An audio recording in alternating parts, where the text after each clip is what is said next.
চলি উঠিল মন্দিয়া অভিমুখী ট্ৰাক চালকৰ তৎপৰতাত পথৰ দাঁতিৰ খাৱৈত বগৰালে জ্বলন্ত ট্ৰাকখন তৎপৰতাৰে খাৱৈত ট্ৰাক বগৰাই চালকে মৰণ জাপ দিলে নিমিষতে জ্বলি ভস্মীভূত হল তোলাভৰ্তি এই ট্ৰাকখন বাৰ্নিং ট্ৰাক দেখি আতংকিত হৈ পৰিল অঞ্চলবাসী আমি সেই দৃশ্য আপোনালোকক দেখুৱাইছো কেনে অৱস্থাৰ সৃষ্টি হৈছিল তোলাভৰ্তি এখন ট্ৰাক দপদপকৈ জ্বলি উঠিছিল তাৰ পাছতে চালকজনে ট্ৰাকখন এনেধৰণে ৰাস্তাৰ দাঁতিত পেলাই তাৰ পৰা মৰণ জাপ দিলে অগ্নি নিৰ্বাপক বাহিনীয়ে অৱশ্যে নিৰ্বাপন কৰিছে জুই বৰপেটাত ইয়া তোলাভৰ্তি ট্ৰাকত ভয়ংকৰ অগ্নিকাণ্ডৰ ঘটনা আমি পুনৰ দেখুৱাইছো সেই দৃশ্য ৰাজপথত দপদপকৈ জ্বলি উঠিল মন্দিয়া অভিমুখী এই ট্ৰাকখন পাছত অৱশ্যে চালকৰ তৎপৰতাত পথৰ দাঁতিৰ খাৱৈত বগৰাই দিয়া হ'ল এই ট্ৰাকখন তৎপৰতাৰে খাৱৈত ট্ৰাক বগৰাই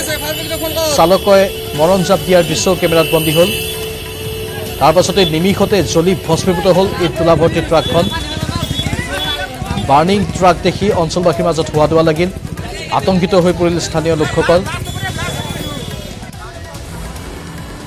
এনেধৰণে পথৰ দাঁতিৰ খাৱৈত এই ট্ৰাকখন বগৰাই দিছিল চালকজনে আৰু তাৰ পাছতে এই ট্ৰাকখনৰ পৰা মৰণ জাপ দিছিল চালকজনে আমি পুনৰ দেখুৱাইছো সেই দৃশ্য ট্ৰাকখন বগৰাই তাৰ পৰা জাপ দিছে এইজন চালকে তোলাভৰ্তি আছিল ট্ৰাকখন হঠাৎ অগ্নিকাণ্ডৰ সূত্ৰপাত হ'ল কিন্তু কি কাৰণে তাত অগ্নিকাণ্ডৰ সূত্ৰপাত হ'ল সেয়া এতিয়াও ৰহস্য কিন্তু ট্ৰাকখন জনবসতিপূৰ্ণ অঞ্চলৰ পৰা আঁতৰাই পথৰ দাঁতিৰ খাৱৈত চালকজনে তৎপৰতাৰে বগৰাই দিলে আৰু তাৰ পাছতে দপ দপকৈ জ্বলি উঠিল এই ট্ৰাকখন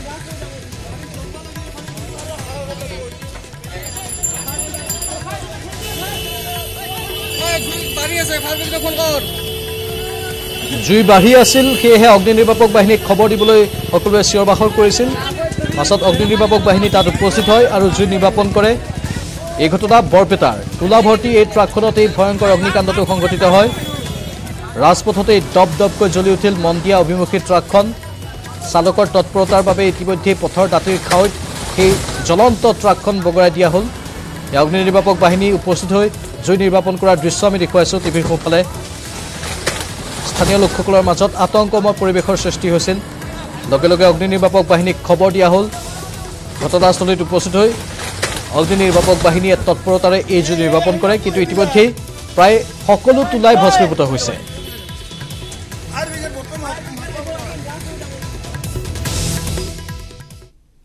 এবাৰ শোণিতপুৰৰ ঠেলামৰাত দিন ডকাইতি লুটি নিলে 5 লাখ টকা ঢেকিয়াজুলিৰ অসম গ্ৰামীণ বিকাশ বেংকৰ সন্মুখতে এই দিন ডকাইতিৰ ঘটনা সংঘটিত হৈছে টিকাৰাম ভট্টৰাই নামৰ লোকজনৰ পৰা লুটিলে এই ধন ভট্টৰাই অসম গ্ৰামীণ বিকাশ বেংক কাৱৈমাৰী শাখাৰ পৰিচালক এটা বেগত 5 লাখ টকা ভৰাই বাইকেৰে আহিছিল ভট্টৰাই ঠেলামৰাত 15 নম্বৰ ঘাইপথৰ পৰা ধন লুটিলে ডকাইতে এই ঘটনা সন্দৰ্ভত এজাহাৰ দাখিল কৰিছে শাখা পৰিচালকজনে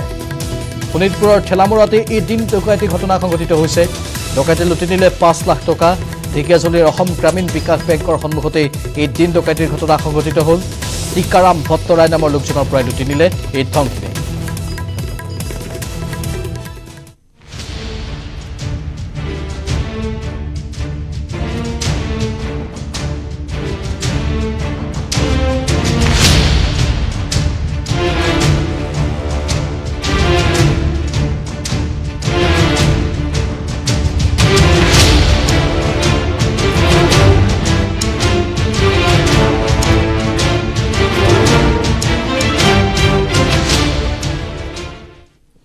ৰংজুলিত অপাৰেশ্যন কৃষ্টৰ সফল সমাপ্তি বন বিভাগৰ ট্ৰাকত তুলি নিয়া হ'ল কৃষ্টক বন বিভাগে লাডেনৰ নাম থলে কৃষ্টক বন বিভাগৰ সম্পদ ৰূপে গঢ়ি তোলাৰ সিদ্ধান্ত লোৱা হৈছে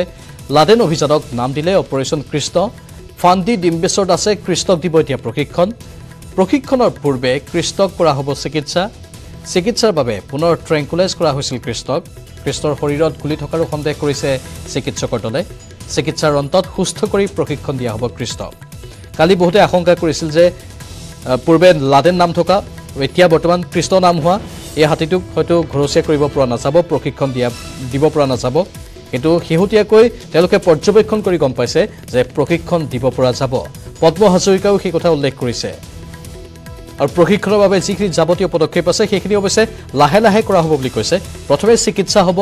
হাতীটোৰ মানসিক অৱস্থা প্ৰথমে চাই লোৱা হ'ব আৰু সময় লৈ লাহে লাহে দীৰ্ঘম্যাদী ৰূপত কামসমূহ কৰা হ'ব এদিন বা দুদিনতেই ফলাফল নোলায় সেয়েহে তেওঁলোকে কিছুদিন অপেক্ষা কৰিব লাগিব বুলি উল্লেখ কৰিছে লগতে বন বিভাগেও যাতে আগন্তুক দিনত সঠিক সিদ্ধান্তসমূহ লয় বা দীৰ্ঘম্যাদী পদক্ষেপসমূহ লয় তাৰ বাবেও পদ্ম হাজৰিকাই অনুৰোধ জনাইছে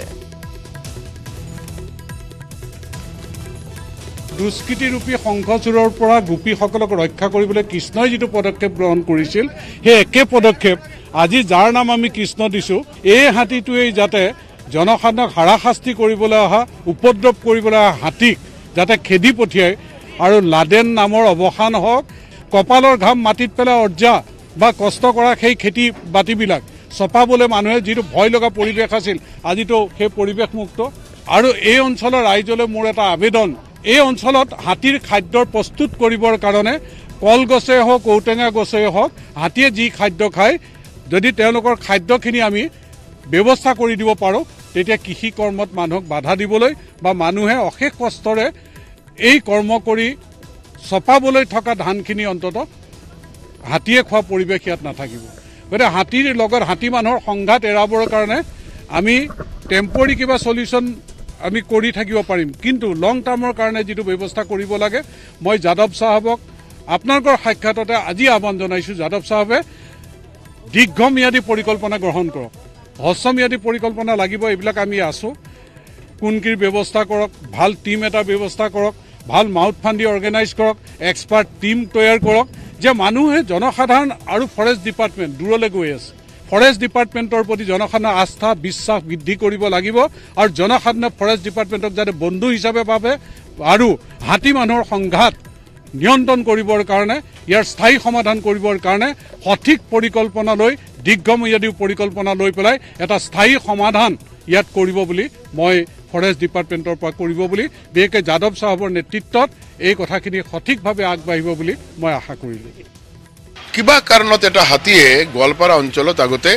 মানুহ মাৰিছিল সেইকাৰণে তেওঁৰ নাম দিয়া আছিল লাডেন বাট আজিৰ দিনত যি হাতীটোৱে 5 গৰাকী মানুহ হত্যা কৰিলে এই হাতীটো কিন্তু এই আগৰ হাতীটো নহয় এইটো এটা বেলেগ হাতী এই লাডেন নাম দিয়া হাতীটো যোৱা বছৰ কোনো এটা ঠাইত তেওঁৰ প্ৰাণ গ'ল প্ৰাকৃতিক কাৰণে প্ৰাণ গৈছে এই হাতীটো আজিৰ দিনত যে হাতীটো মই আগতেও কৈছোঁ আপোনালোকৰ জৰিয়তে ৰাইজক আমি জনালোঁ কাৰণ ৰাইজৰ জানাৰ অধিকাৰ আছে 5 গৰাকী মানুহ যেতিয়া হত্যা হ'ল ৰাইজ খুব চিন্তিত হৈছে এই হাতীটো কিন্তু নৰঘাতক নহয় এতিয়া মই নিজে যিসকল হাতী বিশেষজ্ঞ মানুহ আছে তেওঁলোকৰ লগতে বহিছোঁ আমাৰ বিভাগৰ ৱাইল্ড লাইফৰ লগতে মই বহিছোঁ বাৰম্বাৰ আমাৰ ধৰিব লাগে ধৰি যদি আমি পাৰোঁ তেওঁক ডমেষ্টিক কৰাৰ কাৰণে আমি প্ৰয়াস কৰিম প্ৰথমত দ্বিতীয়তে যদি আমি ডমেষ্টিক কৰাৰ ক্ষেত্ৰত কিছু নিয়ম নীতি আছে কিছু সুবিধা অসুবিধা থাকে যদি আমি নোৱাৰোঁ তেনেহ'লে এটা নিৰাপদ ঠাই য'ত আৰু সি মানুহৰ ক্ষতি কৰিব নোৱাৰে এনেকুৱা ঠাইত আমি এৰি দিম ইফালে উন্মাদ হাতীটোক বশ কৰি ৰাইজক সকাহ দিয়াৰ বাবে চতিয়াৰ বিধায়ক পদ্ম হাজৰিকাক অভিনন্দন জ্ঞাপন ৰাজ্যৰ মুখ্যমন্ত্ৰী সৰ্বানন্দ সোণোৱালৰ যেটো মুখ্যমন্ত্ৰীয়ে নিৰ্দেশ দিছিল আৰু মুখ্যমন্ত্ৰীৰ নিৰ্দেশ আখৰে আখৰে পালন কৰিবলৈ সক্ষম হৈছে প্ৰতিশ্ৰুতি ৰক্ষা কৰিছে পদ্ম হাজৰিকাই সেয়েহে পদ্ম হাজৰিকাক অভিনন্দন জ্ঞাপন কৰে মুখ্যমন্ত্ৰী সৰ্বানন্দ সোণোৱালে ডেফিনেটলি ভাল কাম হৈছে কাৰণ এই হাতীটোৱে 50 জন মানুহ মাৰিছিল হয়নে বাৰু গতিকে এই হাতীটোৱে সন্ত্ৰাস সৃষ্টি কৰিছিল মানুহক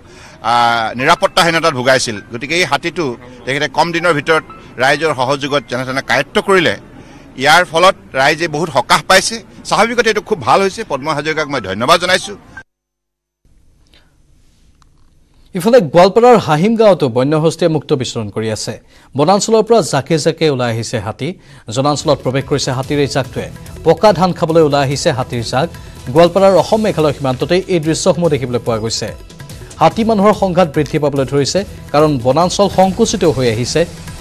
খাদ্যবস্তুৰ নাটনি হৈছে হস্তিকুলৰ যাৰ বাবে হস্তিকুলে এনেধৰণে খাদ্যৰ সন্ধানত জনাঞ্চলত প্ৰৱেশ কৰিছে মানুহৰ ঘৰবাৰীৰ অনিষ্ট সাধন কৰিছে হাতীৰ এটা বৃহৎ জাক এয়া টিভিৰ পৰ্দাত আপোনালোকে দেখিছে নৈ জানজুৰি পাৰ হৈ এনেধৰণেই মানুহৰ ঘৰৰ কাষলৈ আহিছে হাতীৰ জাকটো আতংকিত হৈ পৰিছে স্থানীয় লোকসকল গোৱালপাৰাৰ হাহিম গাঁৱত বন্যহস্তী এনেধৰণে মুক্ত বিচৰণ কৰিছে খাদ্যৰ সন্ধানত ওলাই আহিছে এই হাতীৰ জাকসমূহ পকা ধান খাবলৈ ওলাই আহিছে এই হাতীৰ জাক গোৱালপাৰাৰ অসম মেঘালয় সীমান্তৰ এইসমূহ দৃশ্য আমি দেখুৱাইছোঁ